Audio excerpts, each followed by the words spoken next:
ಈ ಸುನೀಲನ ಕನಸುಗಳ ಗೋರಿಯೊಳಗೆ ಅಡಗಿ ಕುಳಿತಿತ್ತು ವಿಧಿ ಬರೆದ ಭವಿಷ್ಯ.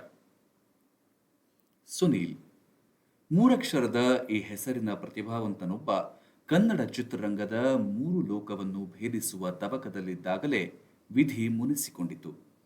ಅರಳಿದ ತಾವರೆ ಮುದುಡಿತು. ಮಂಗಳೂರಿನ ಈ ಸುರಸುಂದರಾಂಗ ಅಭಿನಯಿಸಿದ ಮೊಟ್ಟ ಮೊದಲ ಚಿತ್ರ ನಾದಸುರಭಿ. ಆದರೆ ಈ ಚಿತ್ರ ತೆರೆ ಕಾಣಲು ಬಹಳ ಸಮಯ ಹಿಡಿಯಿತು.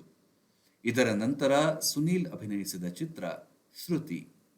ದ್ವಾರಕೀಶ್ ನಿರ್ಮಾಣ ಮತ್ತು ನಿರ್ದೇಶನದ ಈ ಚಿತ್ರ ಸುನಿಲನಿಗೆ ಭರಪೂರ ಹೆಸರು ತಂದಿತು.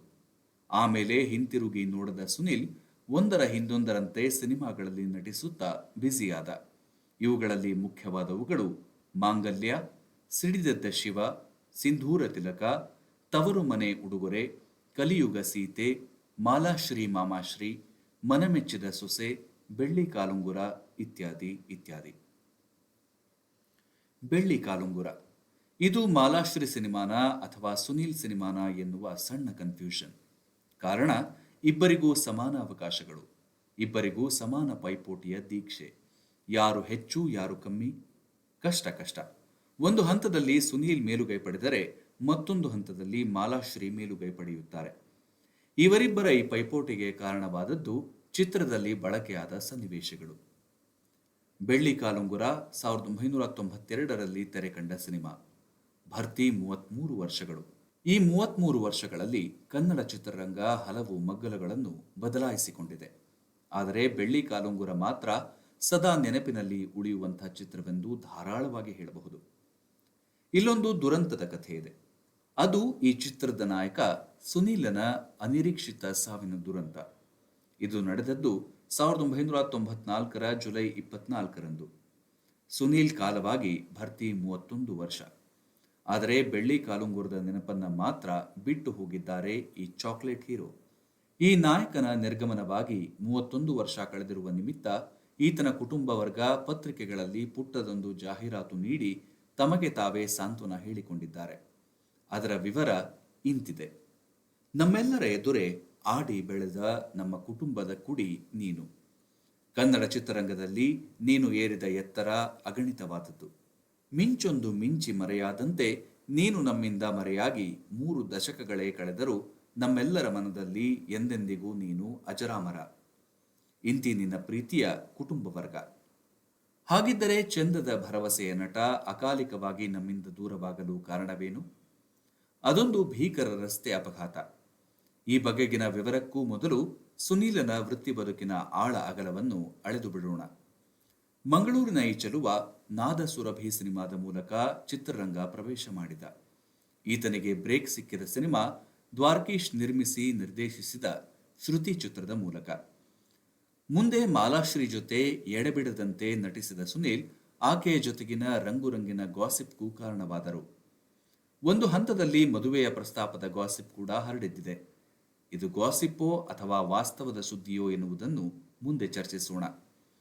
ಸುನೀಲ್ ತೀರಿಕೊಂಡ ಈ 31 ವರ್ಷಗಳಲ್ಲಿ ಕನ್ನಡ ಚಿತ್ರರಂಗದಲ್ಲಿ ಎಲ್ಲವೂ ಬದಲಾಗಿರಬಹುದು. ಆದರೆ ಸುನೀಲನ ನೆನಪು, ಸುನೀಲನ ಊರು, ಸುನೀಲನ ಮನೆ, ಸುನೀಲನ ಅಮ್ಮ, ಸುನೀಲನ ಅಕ್ಕ ಭಾವ, ಸಂಬಂಧಿಗಳ ಮನಸ್ಸು, ಹೃದಯಗಳು ಮಾತ್ರ ಬದಲಾಗಿಲ್ಲ.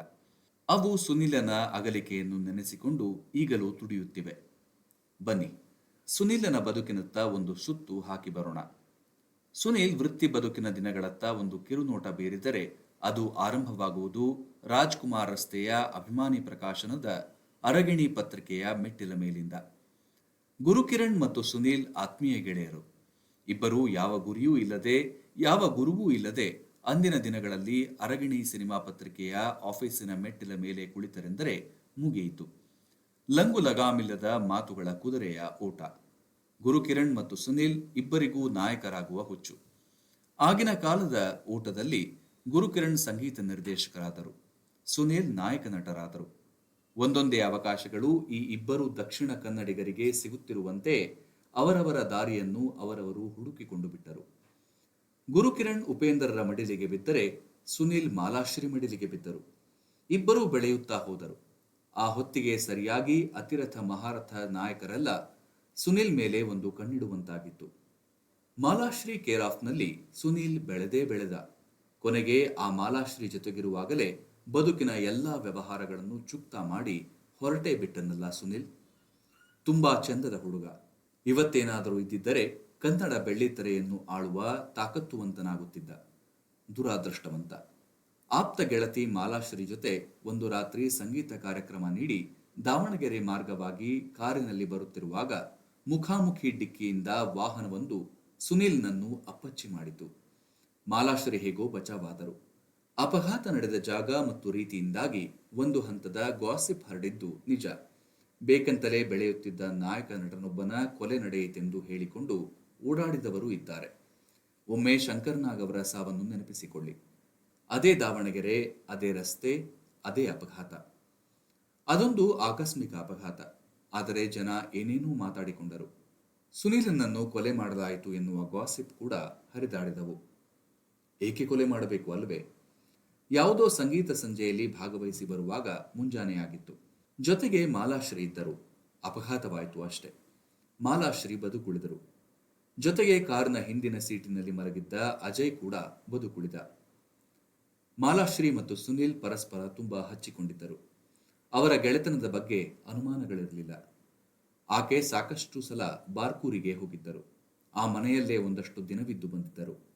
ಸುನೀಲನೇ ಆಕೆಯನ್ನು ತನ್ನ ಜೊತೆ ಕರೆದುಕೊಂಡು ಹೋಗುತ್ತಿದ್ದ. ಸುನೀಲ್ ಅಪಘಾತಕ್ಕೀಡಾಗಿ ಸತ್ತು ಹೋದ ಮೇಲೆಯೂ ಆ ಮನೆಯಲ್ಲಿ 4-6 ದಿನವಿದ್ದು ಹೋಗಿದ್ದಾರೆ ಮಾಲಾಶ್ರೀ. ಆಮೇಲೆ ಬರಲಿಲ್ಲ.